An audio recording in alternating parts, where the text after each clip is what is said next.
la responsabilité, en distinguant toujours même chose, responsabilité civile et responsabilité pénale. Alors, comme toujours, en matière de responsabilité civile, tout d'abord.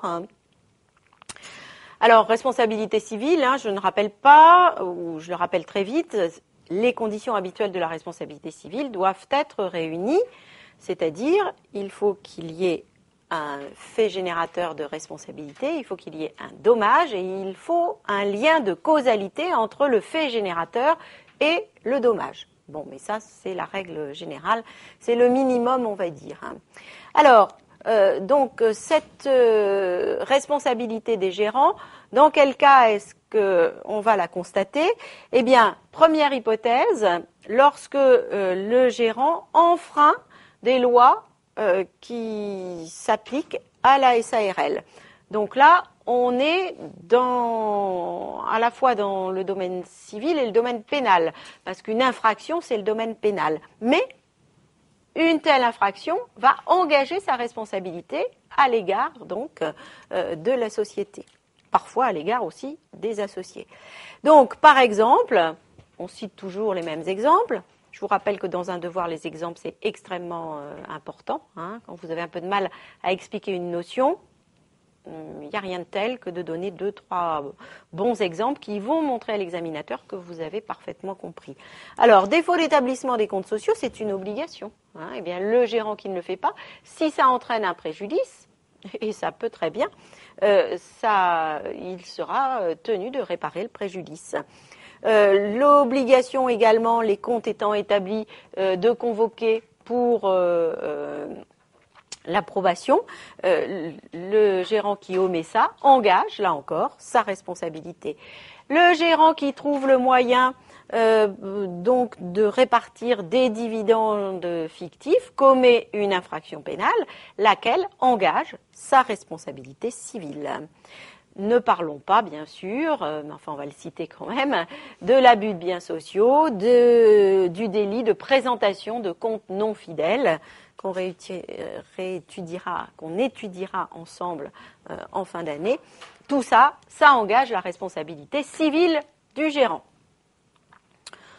Dans le cas de l'abus de biens sociaux, c'est particulièrement évident puisque l'abus de biens sociaux se définit comme le fait pour un gérant, par exemple un dirigeant, d'utiliser les biens de la société d'une manière contraire à l'intérêt social et dans son intérêt personnel.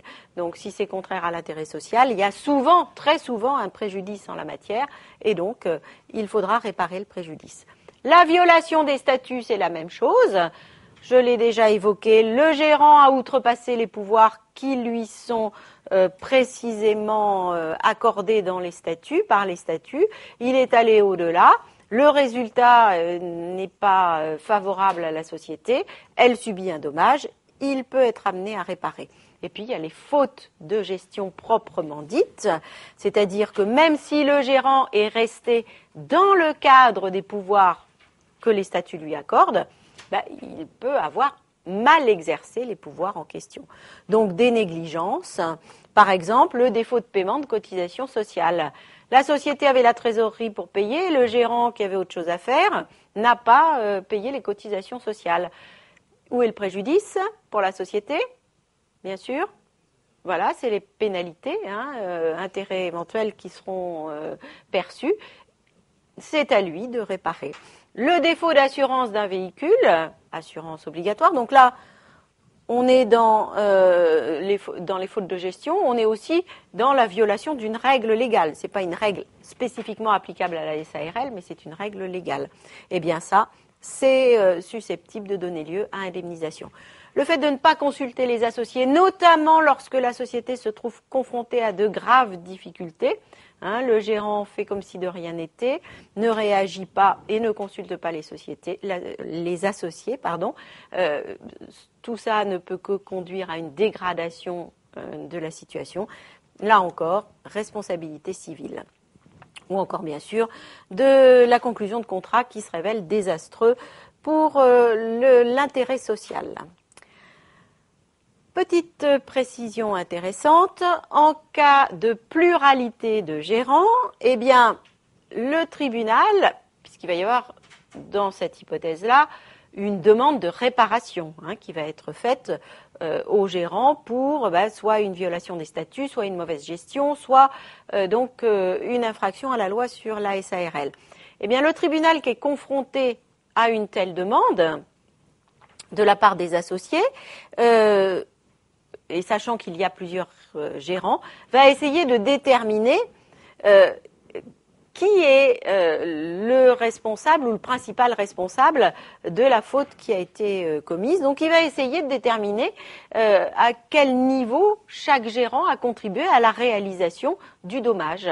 Et donc, eh bien, il va de ce fait fixer une part contributive, c'est-à-dire que chaque gérant peut être amené à réparer une fraction du dommage, mais pas forcément à part égale. Ceci étant, malgré tout, même si on dit qu'il y a un gérant qui devra payer 30%, indemnisé à hauteur de 30% du dommage et l'autre à 70%, rien n'empêche que le paiement total soit demandé à un seul d'entre eux.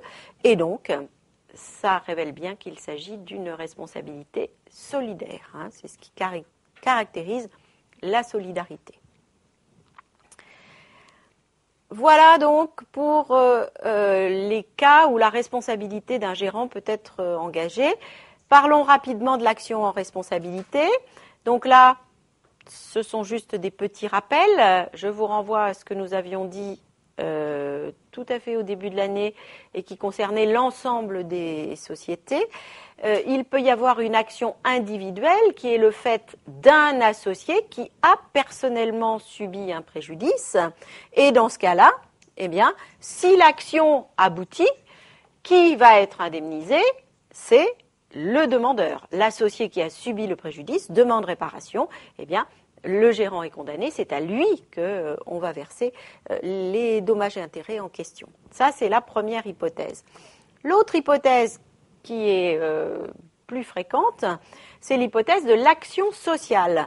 C'est-à-dire que c'est une action qui est intentée non pas par un associé en son nom personnel, mais par un associé, voire plusieurs, mais au nom de la société. C'est-à-dire pour réparer le préjudice subi par la société elle-même. Ce sont deux choses différentes, vous le voyez. Et donc, cette action, ça nous l'avons déjà vu, elle peut être exercée par le représentant légal. Normalement, elle est exercée par le représentant légal. Sauf que le représentant légal, c'est le gérant. Et si, justement, l'action est tournée vers le gérant, il ne va pas agir contre lui-même. Alors ça peut être après révocation du gérant qui voit sa responsabilité engagée, ça peut être une action qui est engagée par le nouveau gérant, qui est donc le nouveau représentant légal. Mais voilà, ça ne se passe pas toujours comme ça. C'est la raison pour laquelle, je vous le rappelle, un associé peut agir au nom de la société, tout seul et à ses frais. C'est ce qu'on appelle l'action ut singuli. Absolument. Et deuxième hypothèse, l'action peut être exercée par un groupe d'associés, plusieurs associés qui vont se réunir pour justement exercer cette action. Mais là, il y a un minimum qui est exigé, qui n'est pas le même que pour les SA, puisque là, il faut réunir 10% du capital social, alors que dans la SA, rappelez-moi, c'est 5%. Très bien. Le résultat de l'action, eh bien, c'est que si le gérant est condamné, bien sûr, donc si les faits sont établis, si le dommage est établi, si le lien de causalité est établi également, eh bien, les dommages et intérêts sont versés à la société elle-même. Et cette action en responsabilité se prescrit par 3 ans. 3 ans, donc toujours pareil, je ne l'ai pas précisé, 3 ans à partir du moment où donc la faute a été connue, le fait générateur a été connu des associés. Si ça a été dissimulé, évidemment, c'est pas à partir du fait générateur, mais à partir du moment où les associés en ont eu connaissance. La responsabilité pénale, maintenant. on va se répéter un petit peu, hein. Les faits générateurs de responsabilité pénale sont toutes les infractions relatives à la SARL que j'ai déjà évoquées. Donc, l'abus de biens sociaux, l'abus de pouvoir et l'abus de voix également, hein, c'est différent, puisque là, c'est le gérant qui va utiliser ses pouvoirs d'une manière anormale, abusive, donc on n'est pas du tout dans le même contexte. La présentation de comptes non fidèles, enfin, l'appellation est un peu différente, hein, c'est la présentation de comptes ne donnant pas une image fidèle de la situation de la société.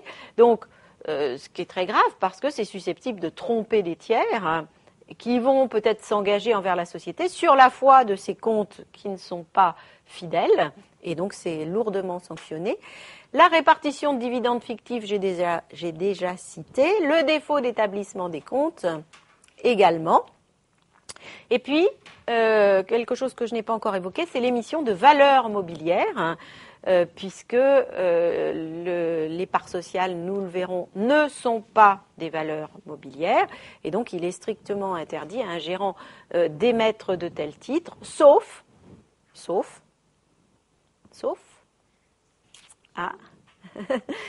des obligations lorsque la société remplit les conditions qui sont requises. On l'a vu il y a 2 semaines.